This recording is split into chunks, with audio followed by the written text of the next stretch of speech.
Cheers everyone, welcome back, Grandma's Handbag. My name is Dean. Thank you so much for joining us here. I've got a contest entry for a fairly new channel and we're going to hop into that in just a second.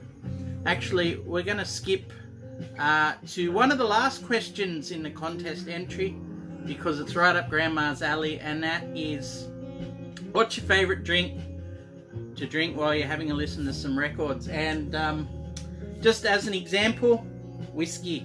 But this is a slightly different one.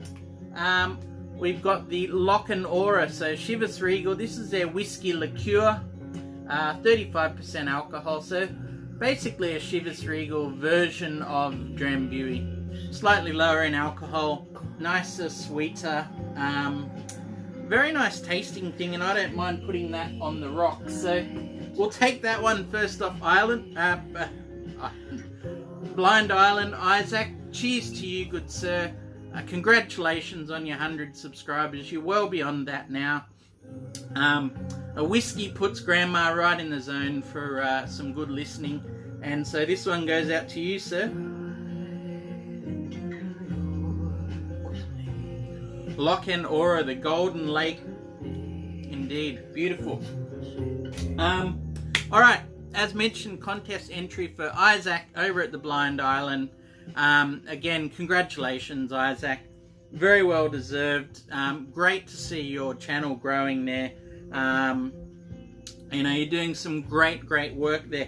You know, Isaac builds a personal oasis on his channel, and what that is basically a similar thing as, you know, what we all like to do, to get in the zone, to feel the music, you know, get that calm, that oasis, that right space, listening space, to really appreciate what's going on. So with this contest here, Isaac has asked us to pick 10 albums and then randomly grab 3 from there and talk about those. So we're going to get to that in just a second. But first, if you're new to Isaac and his channel, Blind Island, BLIND ISLIND, and just in a recent video he gave us some insight onto how he got his name. Very interesting stuff. And as well as that, you see Isaac's cat Milliford turn up. Quite often there's that kind of lovely, almost Dr. Evil style petting of the cat sometimes, Isaac. I really love it. Other things to look out for: Isaac's doing, you know, deep dive record reviews, and he's also getting close to the business end of his top 100, which I really do recommend you all check out.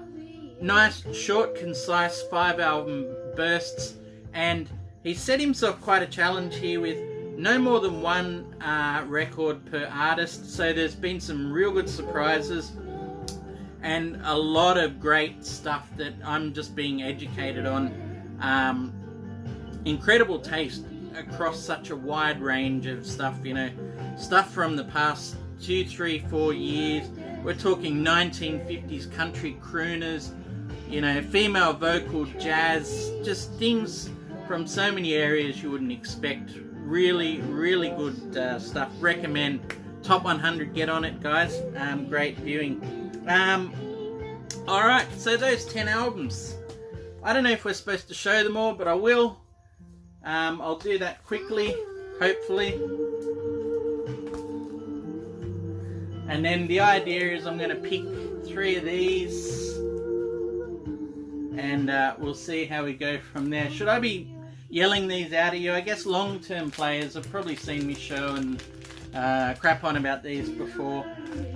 So Isaac asked to pick 10 albums that bring you joy. Now I have to level with you. I think Steve Carlson did a similar contest in terms of albums that bring you joy, and look, it's not a term I guess I outwardly equate with music that I listen to. It certainly does bring me joy, but it's very private joy, I suppose.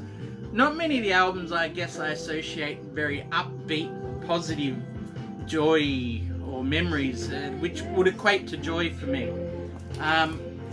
So I've tried to sort of get some of the more upbeat ones here, not to drag this thing down at all. Anyway, there's the 10 albums, and I think this is a whack-a-mole style thing, so I'm gonna look around and I'm just gonna grab something. I'm gonna go with this one first off. Alright, Brian Eno, Taking Tiger Mountain by Strategy. The joy in this one is just, I don't know, there's a real glee in what Brian's doing on here. There's this textures and almost found sounds, you know, that oblique strategies is really running rampant over this. And there's just, like I said, the glee evident that he's just smashing things together, you know, using different techniques on lyrics, on you know, generating sounds, on even recording the album, then mixing his own synths and things in over the top of it. Yeah, there's just something about this album as far as pop Eno goes. It is almost as out there as you could get, or as avant-garde for straight ahead pop. Burning Airlines give you so much more. Just what a brilliant opener in there. You know, a very casually sinister sort of song, you know, but then you know, Put a Straw Under Baby is just, again, a very, very disconcertingly kind of, I don't know, creepy but lullaby style story, which he ended up I think getting from scripture very early on as a kid. Sunday school stories about doing a good deed for the day, which was putting a straw under baby. The Great Pretender, Third Uncle. I mean, there's just so many wonderful moments on here that the joy to me is just hearing Eno in his playground, basically. So Taking Tiger Mountain by Strategy. Let's see what I can do with the other ones here now. Not looking. Shuffling like a deck of cards. Alright. Gonna go with this one next. Rolling Stones, okay.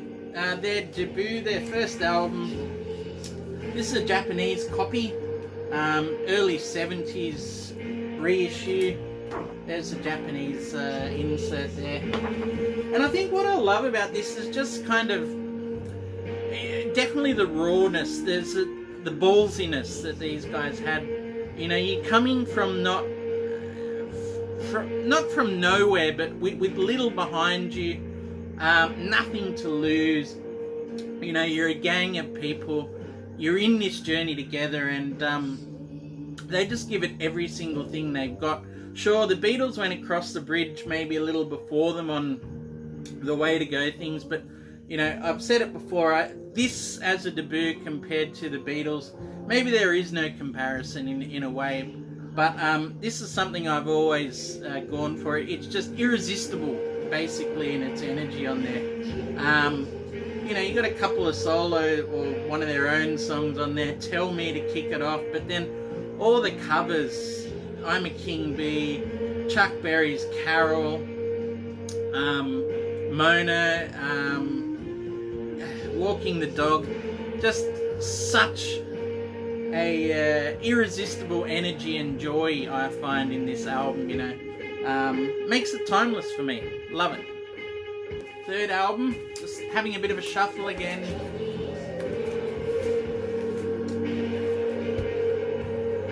Alright, Neville Brothers with Yellow Moon.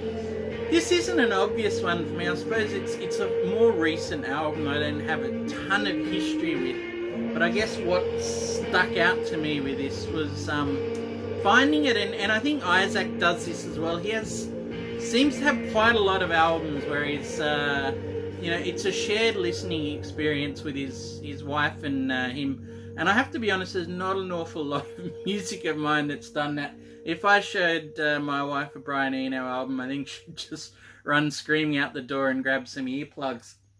But this album is one we really shared together, listening a couple of times, and have actually really enjoyed. There's that quiet southern soulfulness on here. Daniel Lanois produced this.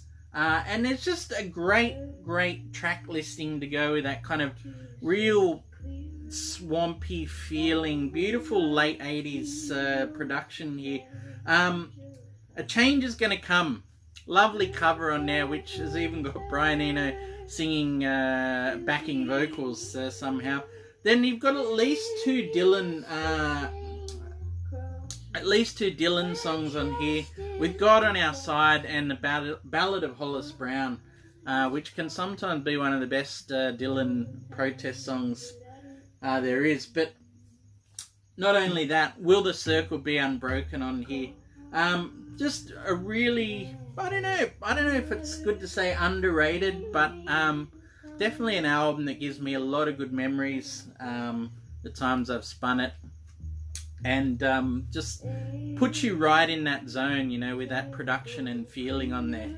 Neville Brothers, Yellow Moon. Alright, I think we went through this drink, didn't I? I'm enjoying this. Cheers again, Isaac. And lastly, I think, shout someone out. Only very new to me. I've seen 2 or 3 videos. John over at Baggy Hi-Fi. John's in the UK there, and he's throwing up some very interesting stuff. I think he might be under 100 subscribers at the moment. I'll try and leave a link below, so I do recommend checking John out. But yeah, just some good stuff. Very astute choices in a recent video of his top 10 guitarists. Had to say I was nodding my head with quite a lot of those.